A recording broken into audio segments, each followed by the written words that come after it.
Welcome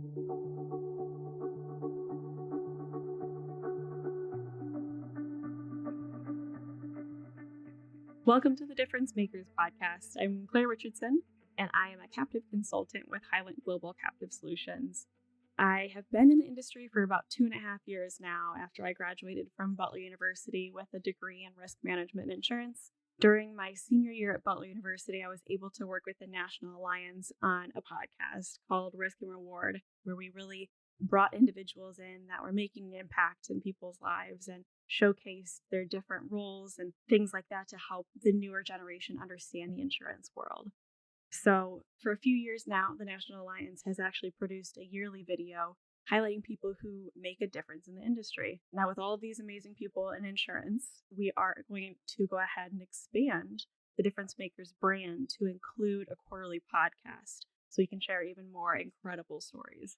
For this first episode, I want to look back at the difference makers that have been featured in the past and talk about what makes them and the people that we will be having on the show in the future so unique.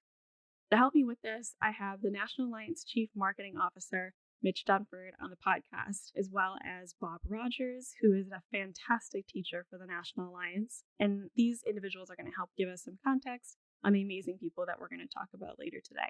Mitch? Claire, you're being humble. Claire is also on our board of directors. Like she mentioned, she was the host of our Risk and Reward podcast. She's an amazing young insurance and risk management professional, and we're delighted that she's accepted our invitation to be the host of our new Difference Maker podcast series. So thank you, Claire, for all you do for us. And Bob Rogers is on the podcast. Bob is a old friend and national faculty member with the National Alliance. He's been a faculty member of ours for how long, Bob? How long have you been teaching for us? About 37 years. Yeah. And he taught life and health, but thanks, Bob, for jumping on this. Claire and I thought it would be terrific to have you on because you have such history with the National Alliance, the insurance industry. You yourself have an amazing story about how you got into insurance, especially life and health. You were a senior executive with MetLife in New York. Yeah, I started out as a college trainee. That's what I always tell the college students, the high school students. I started out very young because that was the only business that I had ever been around, and I ended up in opening up offices. I had the Texas office for MetLife brokerage when we got into the brokerage arena, and we ended up in the business insurance marketplace, and that's when the National Alliance and I connected up because they were putting life and health programs together, and they were looking for someone who could teach business life insurance, and that's what I did for a living. So I came in, and still is what the National Alliance does is they bring practitioners in to share their secrets and to talk to people about what they do and how they do it. And again, business life was my area. And then I expanded from that because of the personal lines and all that. And then I ended up in New York in voluntary benefits. And I ran the voluntary permanent life division at MetLife for about 12 years in Manhattan. And then I retired.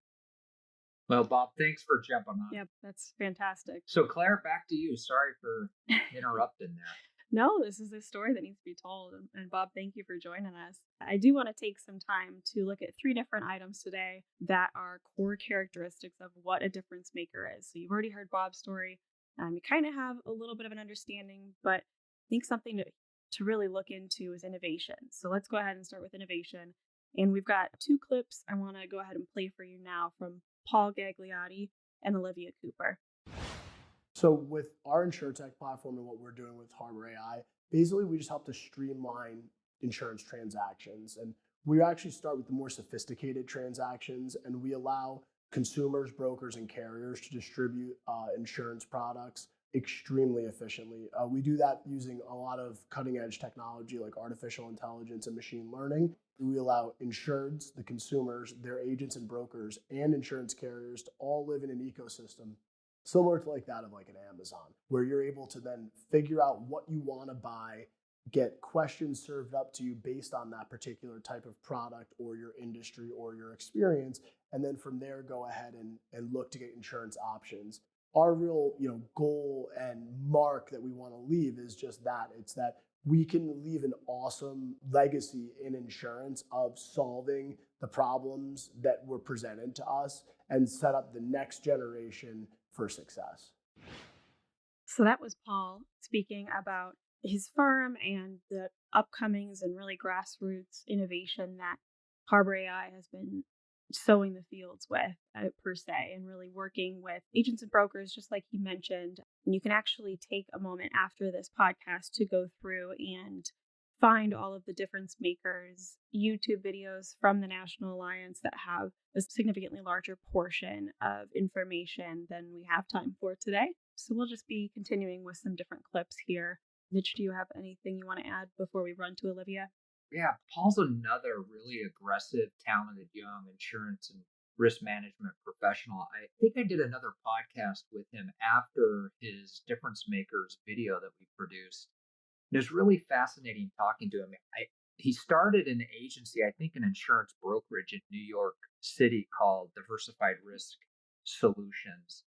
And then that's when he got into InsurTech. And on the podcast I was doing with him, he said he's very excited about his CIC designation. And I asked him, what motivated you to earn your CIC designation? And he didn't miss a beat. He said, as I was setting up this InsurTech company, this Harbor AI, and I was in meetings across the country with InsurTech people and insurance technicians, I noticed that everyone in the room that was impressive had a CIC. And that's when I realized that I needed to earn my CIC designation. And that just made me smile to hear just the value of earning one of the National Alliance designations. So terrific guy. I would encourage everyone to go to our website and watch the video about Paul. Yeah, I know one thing that he did say in the greater YouTube video was how he wants to set the next generation up for success. Right. Which obviously I'm very passionate about, and so is the National Alliance. So I think it's a perfect showcase of how his innovation is truly working towards that goal. Yeah, and I think the Harbor AI platform that connects buyers and sellers in insurance is using artificial intelligence. And, right now with ChatGPT and all of this new technology coming out, it's going to be really interesting to see how things play out in the next few years. Are you ready for Olivia? Yeah, let's play Olivia. When you have the millennial and the Gen Z generations coming up, they want to be able to get their insurance through the internet as quickly and simply as possible. The reason I co-founded the Insurance Informant was because you need that information on demand. We really saw a gap that our generation and the up and coming generations really needed to have. It needs to be at their fingertips when they want it, how they want it, where they want it. So if it's a website, a blog, a podcast, social media, whatever it is, they need to have access to that.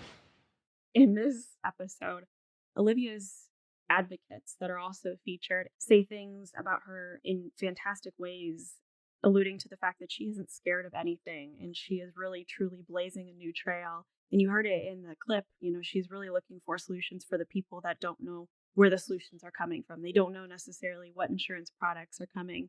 And having that solution and that drive to be a specific innovator is really impactful. Wouldn't you agree, Mitch? Yeah, absolutely. Almost without question, everybody that I've met in the insurance industry are amazing people. They are in the business because they love people. They love human beings. They want to make a difference. They want to help people. And Olivia Cooper is all about that. Not only does she try to educate people, others inside the insurance industry, she is also dedicated to helping others. She earned her risk management and insurance master's degree at Florida State. She holds our CRM designation, our CIC designation, and she's also the founder of the Fitzlane Project. It's a nonprofit organization to help raise money for trans kids across the country. And she's really dedicated to helping that group of kids who really struggle to help provide them the resources that they need to thrive. She also wrote a book for trans kids called Donuts with Dad. Search it on Amazon and help support Olivia and her efforts there. Olivia is also on the National Alliance board. Bob, have you met Olivia before? Oh, yes. Yes. Yeah, terrific young lady. You know, there's a kind of a common thread here that is, I was just sitting here thinking about the new innovative ways that Paul and Olivia are approaching our industry. And this really is part of the fabric of the National Alliance. Now, Claire, you're going to think that I'm back here with quill pens and visors, but back in the late 70s and early 80s, there was this brand new, interesting concept called risk management that was being brought to the fore. And there were several people that taught risk management for the National Alliance, and it was like nirvana. Everybody's sitting here going, "Oh my goodness, I haven't thought about it," because up until that point, the whole issue was the definition of words and how to read a policy and what to do. And there was no, with regard to getting claims paid and exclusions and this and those things. And all of a sudden, this chap by the name of Robert Epstein, who was a national faculty member of the National Alliance for years, one of Dr. Holt's early proteges, he started teaching classes on risk management. And, it went from there. But I see this and I go, these are the things that have, the changes in the industry that the National Alliance has embraced all along. Now we have environmental, now we have cyber we're teaching, we have, you're being involved in captives. Those things are really cutting edge and out there. And it's what has made the National Alliance such a resource for so many, and they keep going to it because they stay current on things. And I just thought about that when I was listening to Olivia and Paul talk. I thought, my goodness, I can remember when Epstein people were sitting there saying, "You're talking about what?" And it was managing risk. And back in the late 70s, again, that was a concept that was totally foreign. Yeah. But it was being taught by the National Alliance, and of course now there's designations for it, and it's really part of the practice of what you do. But back then it was brand new. So anyway, I just wanted to share that with you with my thought process as I was listening. That's awesome. Yeah, but Olivia's just another amazing person. Not only is she super talented in her skills as an insurance and risk management professional, but she's also a great human being. So we're really proud to have her as a difference maker. Yeah, I mean, piggybacking off of Olivia as a fantastic difference maker and really someone who channels that passion into a full-on service characteristic is where we're going to move towards that second pillar that is service. So for this one, this next clip, we're going to go ahead and hear from Kathleen Hicks. I first met Kathleen Hicks at a CIC Institute. She was one of the early women to attend institutes. There were maybe 10 women out of 125 attendees. My boss that owned the agency gave me an opportunity to go as well. He said, "I think you might be able to learn something. I don't expect you to take the exam and would definitely not expect you to pass it." Not only did she pass the first exam, she passed every exam she took. So she began the program in 1977, received her designation in 1978.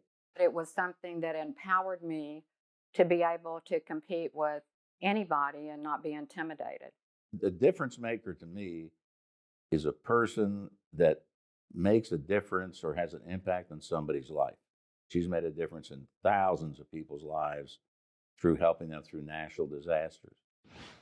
So that male voice might sound a little familiar. That's Dr. Holt, co-founder of the National Alliance. So I think in Kathleen's clip, it's so important to note that, she really went against the grain in the, late 1970s and being a woman in insurance, even nowadays, can be challenging, let alone somebody who is really blazing their own trail and really working to better themselves, as well as, pushing her abilities and really owing it to her clients and everybody else around her to give them the best experience possible. She mentions that in her greater clip and is just really passionate about giving others that educational process, just like the National Alliance really empathizes with her and brings out the best in others as well. So, Mitch, I don't know if you have comments.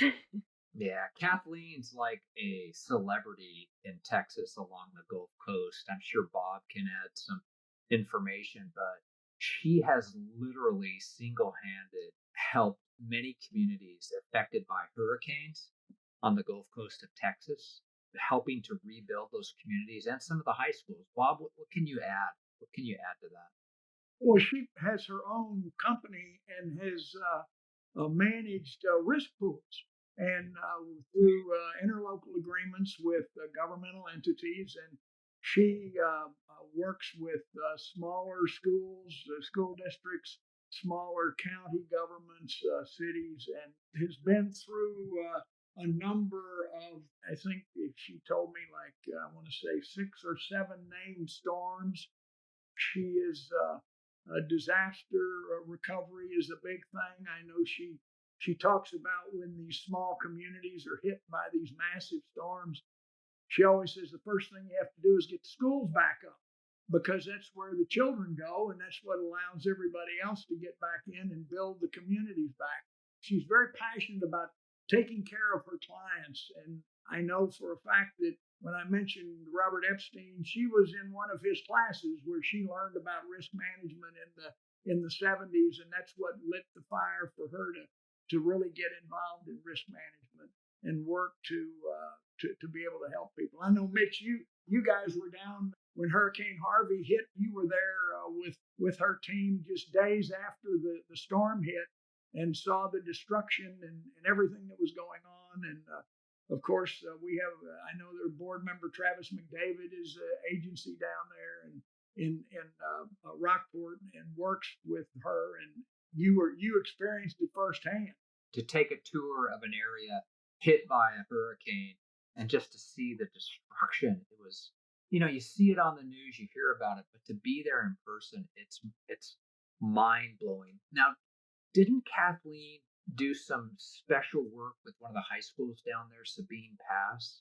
Yeah, the CISR high school program, really the genesis of it was in Sabine Pass High School. And she went in and set the program up. This was before the approval with the Texas Education Agency. It was a STEM program, and they got it approved. And she went in there and financed it and really started the thing going, and worked with Dr. Hold and others to really get that thing moving. She was very passionate about younger people getting into the insurance industry, that everybody doesn't have the opportunity to go to college. There's a lot of people in our industry who come right out of high school.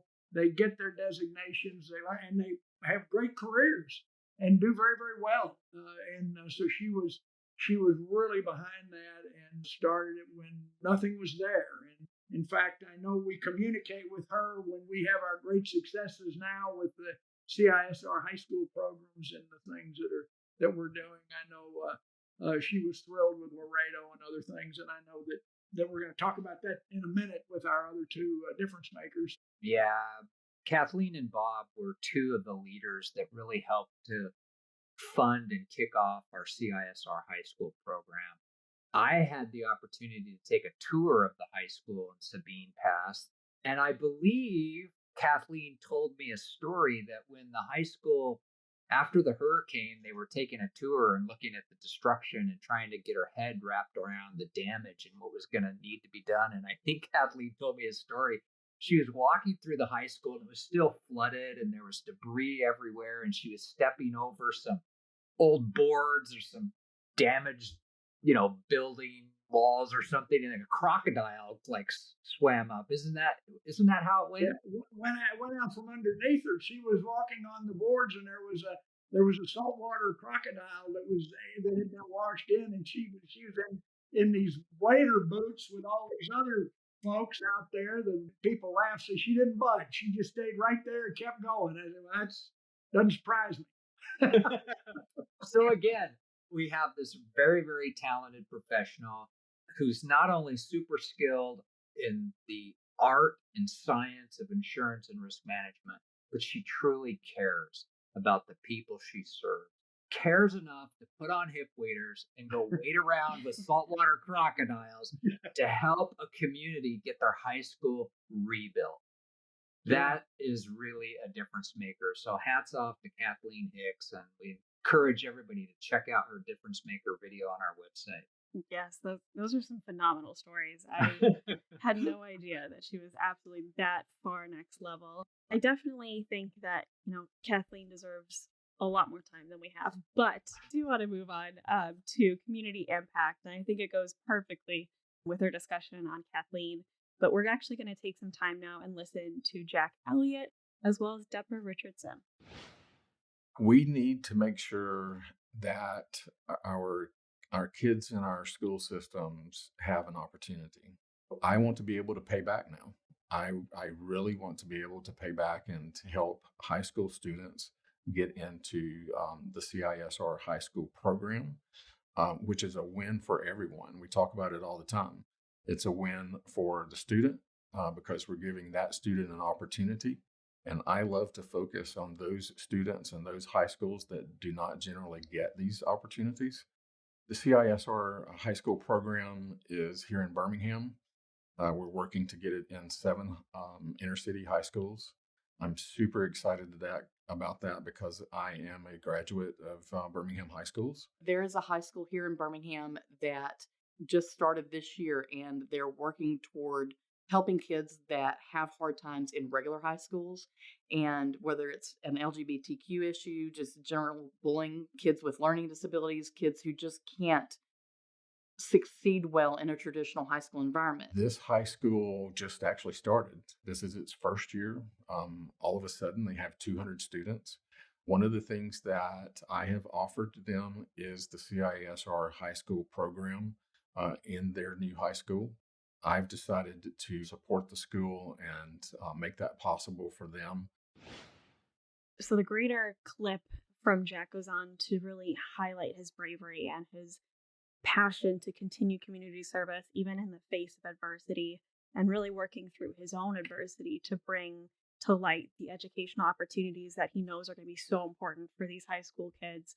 And he even explains, he wants to pay it back, like you heard. He wants to continue to be an entrepreneurial spirit and really work with the students that are currently going through the program and then even after.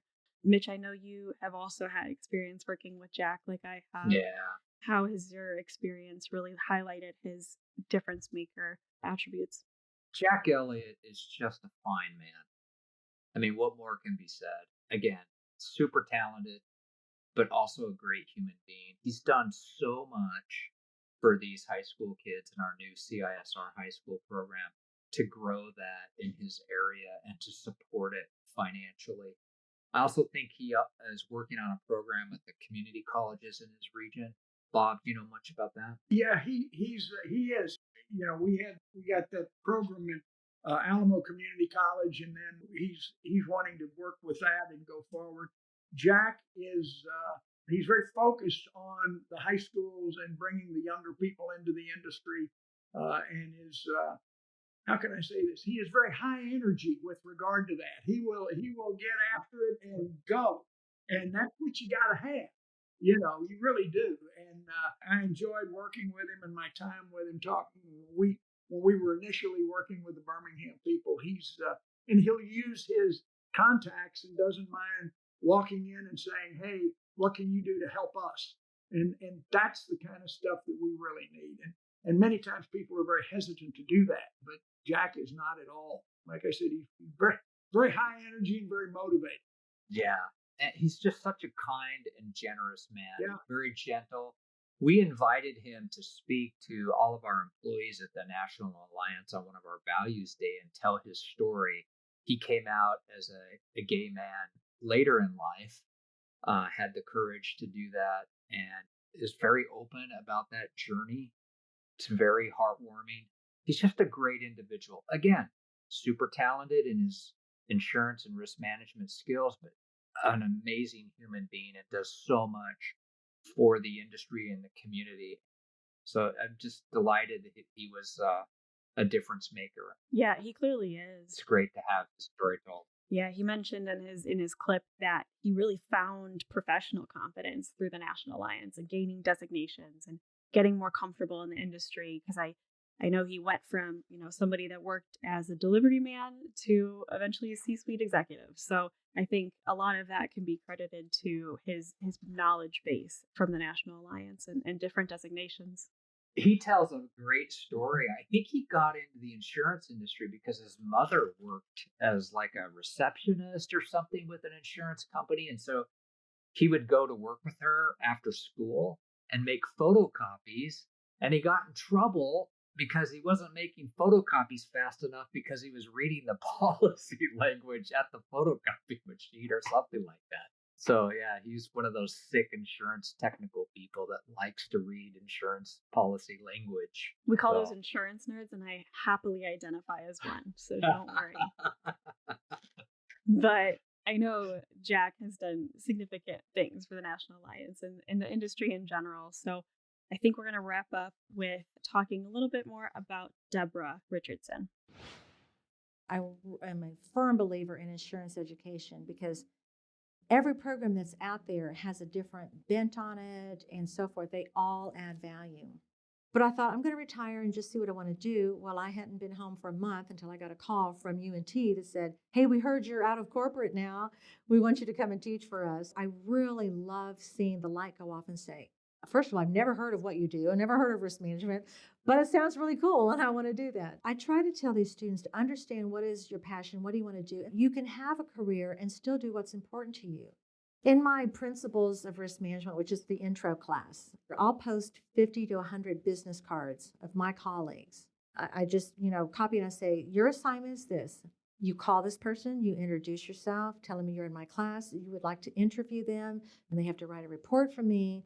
Then they have to send them a thank you email copying me, and then they have to send them a handwritten note, put a stamp on it, drop it in the mail, and mail it to them.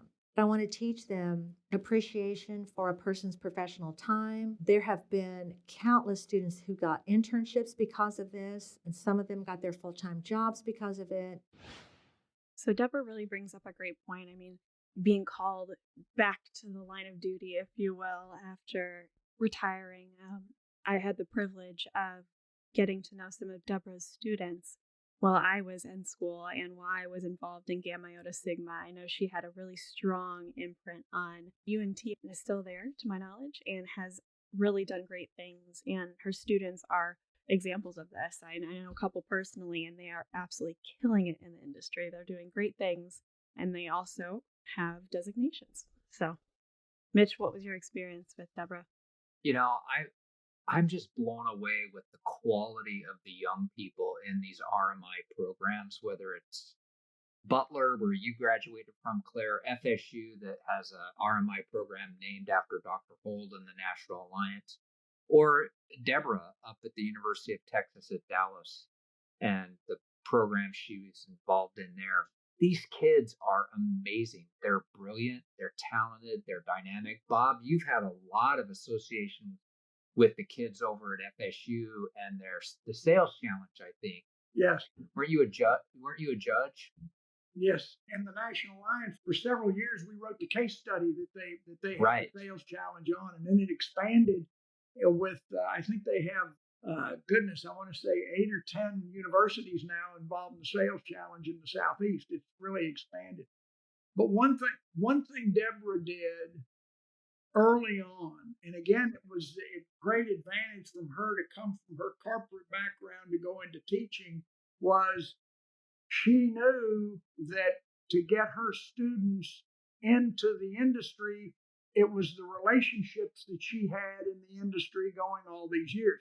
And it's one thing that Dr. Paleo does very, very well at Butler is bringing industry people. They do it at Florida State. They do it at the University of Texas at Dallas and University of Houston's program.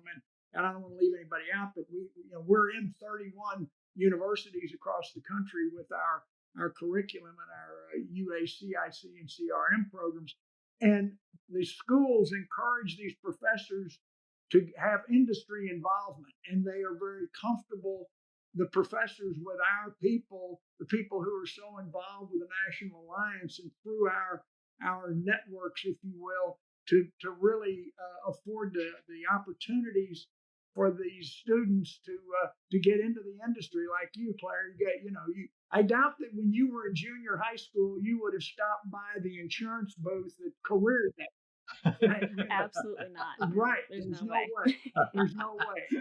And now you are in an area that is such a niche area, refined. I mean, you're in a specialty group, and you're an area that you can grow in and is expanding. And people like Dr. Paleo at Butler introduced you to that, and Butler's captive program is so famous across the captive world, being from a university, afforded you the opportunity to do that. And that's what Deborah Richardson did early on.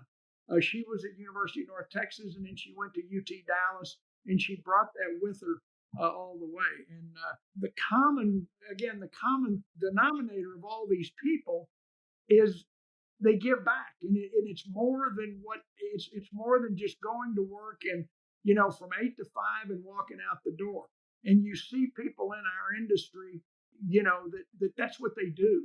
And our National Alliance people have been the leaders in so many areas, in their communities, in the industry, and in all the things that they do. They give back and they get involved in so many things. And it's I've always been very proud for what I've done and the industry that I've represented. You know what? The insurance industry is in good hands. If I'm at FSU with Kathleen McCullough and those students there, Butler with Dr. Paleo, or with Deborah Richardson here in Texas, every time I meet these young people that are graduating from those programs, I'm so impressed. The insurance industry is in good hands, and it's because of people like Deborah Richardson, Kathleen, Victor Paleo that make the difference. I'm sure, Claire, you can back that up, right? 100%. And unfortunately, there are not as many, risk management insurance programs as accounting or as finance programs. So it is something where, there's an immense opportunity for the National Alliance to continue to be involved with these students, to continue to be involved with difference makers that affect these students and really change their lives because they have, that broad-based knowledge coming out of school, whether it's a high school program or a college program, and then, really expand their knowledge base further and really get into a space where they are in a niche. Like, Bob mentioned, I headed into a niche area of the insurance industry after I graduated from Butler, and that privilege has only been backed up by the National Alliance and really getting involved with a lot of my board members and also just general understanding of the industry, because it's always going to grow, right? So we mentioned that earlier in the episode of changes that are going to be made to content, and these difference makers that we have talked about today are truly changing the way that we view the insurance world, as well as changing with the insurance world. So Mitch and Bob, thank you so much for joining. Thanks, Claire. I appreciate the invitation. Well, thank you very much. Best of luck to you, friend. Thank you, sir. Very nice to have you on the podcast today. Like we've mentioned throughout this episode, we have the link to all of the difference makers' full-length videos in the show notes, as well as a fantastic opportunity for you all to tune in every quarter to talk about even more amazing difference makers. So make sure to listen in on who we bring on next. Thanks for listening.